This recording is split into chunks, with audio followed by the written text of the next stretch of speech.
Welcome back to MCOC Al Bundy Rules. I got a good tutorial for you today. I'm doing an apocalypse tutorial, doing a much longer tutorial than most of my normal ones are because there's just so much going on with them. Want to take my time and show you all the goodies. So right now I'm giving you a quick little bit of some highlights of all the different things he does. He does a lot. Most of the things I've seen on him, I always hear about his synergies. I'm not hearing about how good he is. You see, he can be an evade counter. You saw some great damage just a moment ago that he does. See how he can shut down Nightcrawler there. You could see here that he could become incinerate immunity.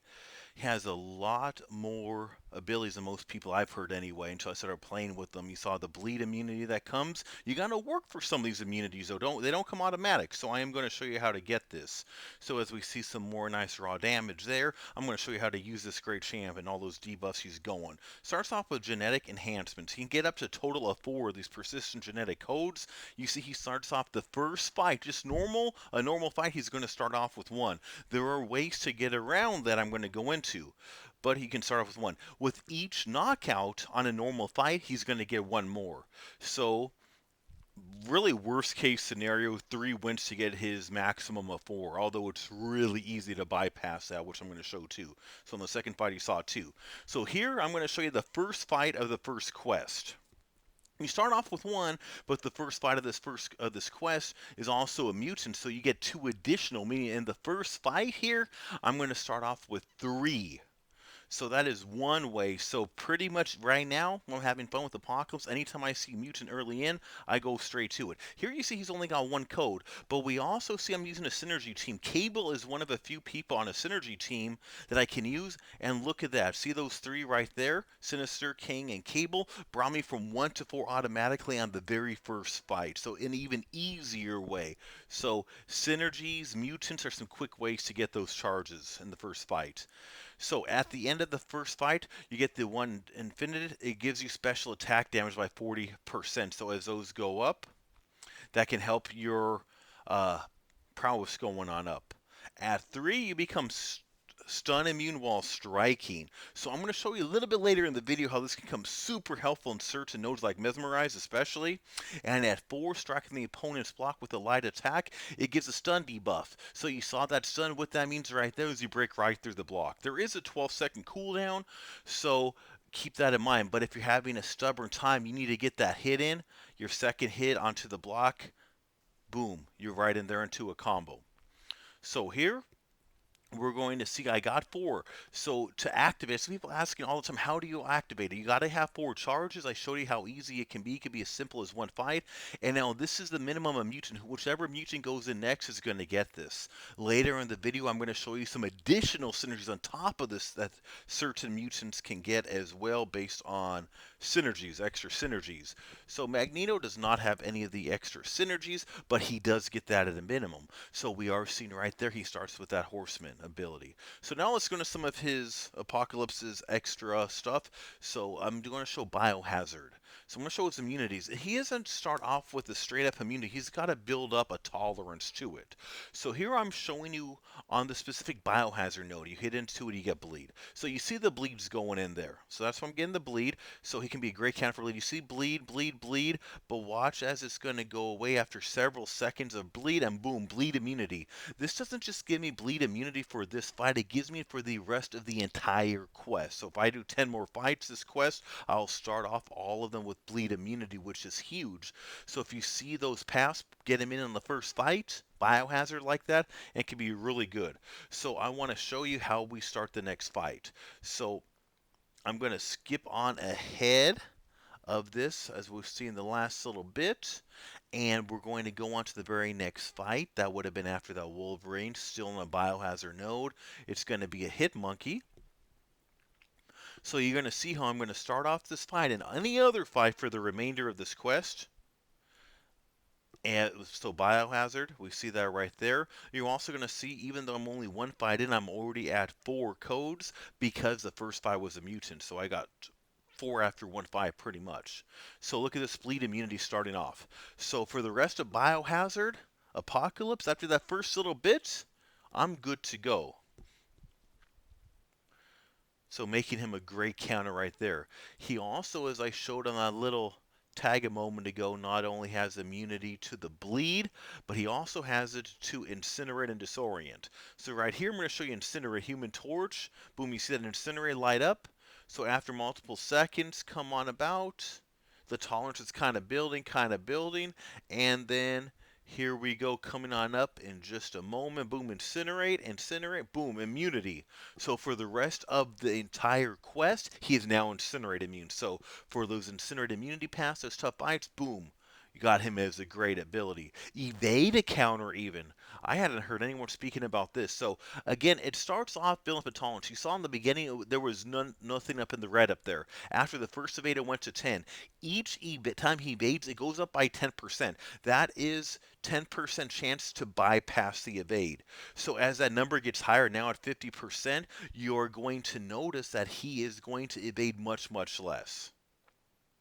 Especially once you hit that 70 or 80, it's a 70 or 80% chance of bypassing the evade. It is very unlikely he's going to evade. So I try to be careful, miss a couple on purpose at the beginning until I get him up to 70 or 80. By then, I feel pretty confident as you see those evade fails popping up like crazy. Mesmerize, so evade and stun.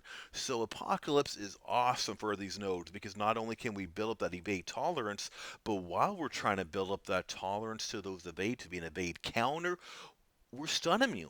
So unlike other champs who whiff on an evade and get stunned for 1 second here, watch what happens when I miss with Apocalypse. You see how it said stun? Nothing happened. I kept on going.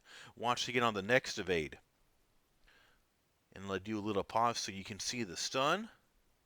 The stun shows, but as long as I'm striking, I don't get stunned with Apocalypse.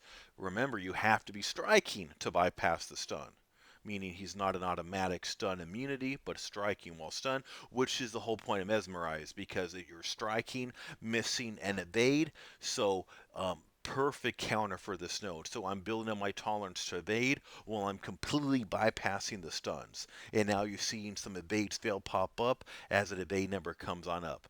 So again, this doesn't only give him the ability as a counter for this fight for the rest, all the rest of the fight. So on those long paths with lots of evade counters we see all the time, you have him do the dirty work in the first fight. After that, it becomes smooth sailing. Smooth sailing. So I've been having an extremely fun time with Apocalypse, seeing all the different uses for him. Then he has his heavy. He is super debuff guy. He's got all kinds of debuffs. Easiest debuff to get going is his heavy. You do a heavy, you get 2 bleeds. That simple. I'm going to talk about refreshing. It also refreshes weakness, poison, concussion, degeneration. The bleed doesn't refresh, but the other 4 do. So I'm going to show you how to do that and how to work this, because a good part of using him is learning how to time this heavy. So you'll see I have 4 debuffs up there. You see how a couple were getting ready to expire, and boom, I did the heavy. They all started on over. I'm going to show you how to work that because that's one of the tips to using him. His Awaken ability gives you some rejuvenation. So you see he had slept for 2 fights. You see the slumber. You see the 2 up there.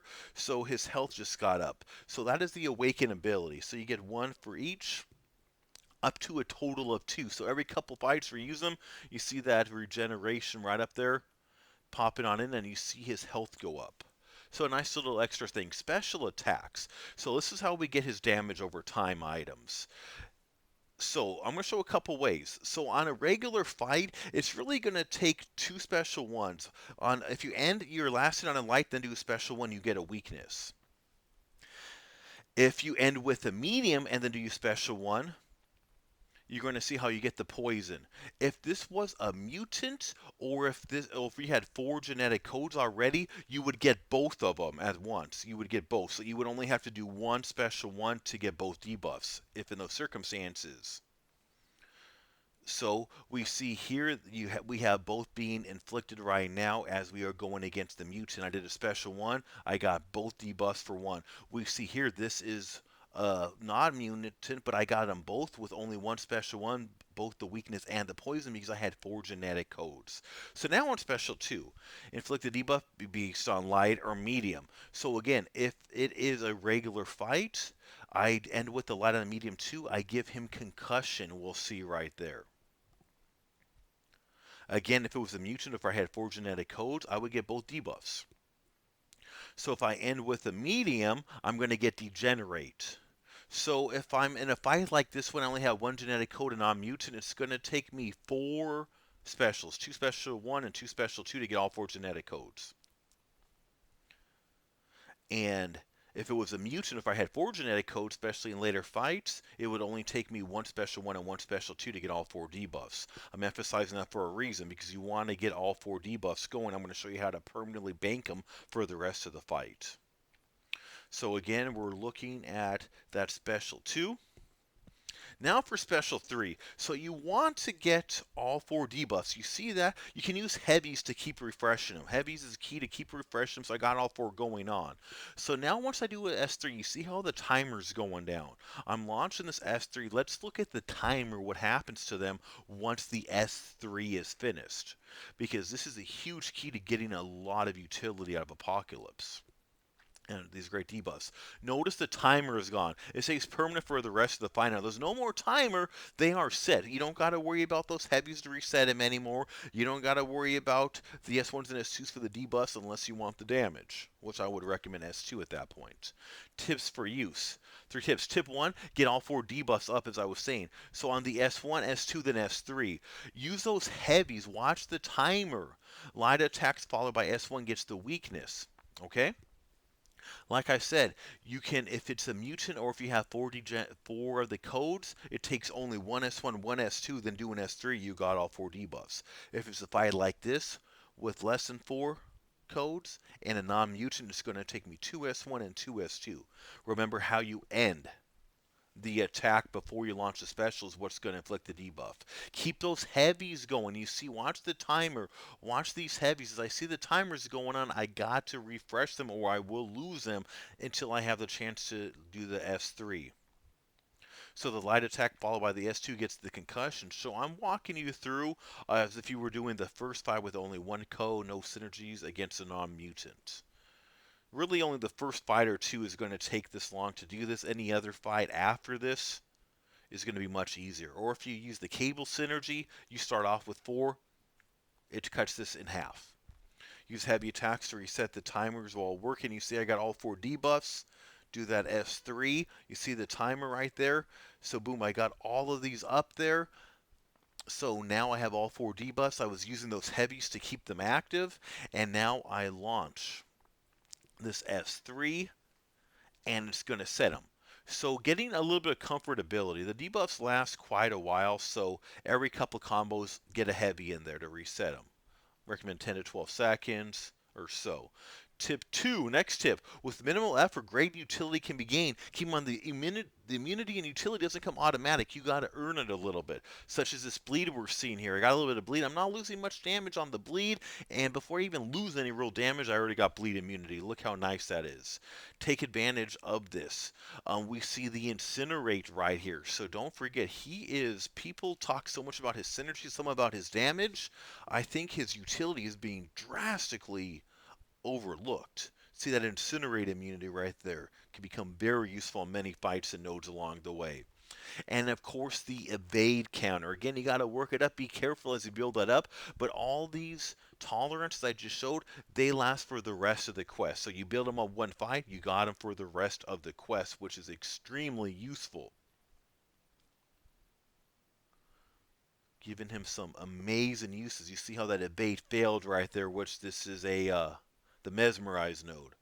So tip 3, synergies. So I'll do later videos showing more of his synergies, but one thing, he gets a huge attack rating at 15% for each mutant on his team. I was just showing you a team of 5 mutants, meaning 15% each. Just starting out, this is with only 1 code, first find the quest, no build up. No cable synergy, anything, you're going to see some pretty decent damage. Those numbers are going to go up as you build him up. So if you have extra spaces, throw in a couple mutants in there, you're going to get his attack rating nice.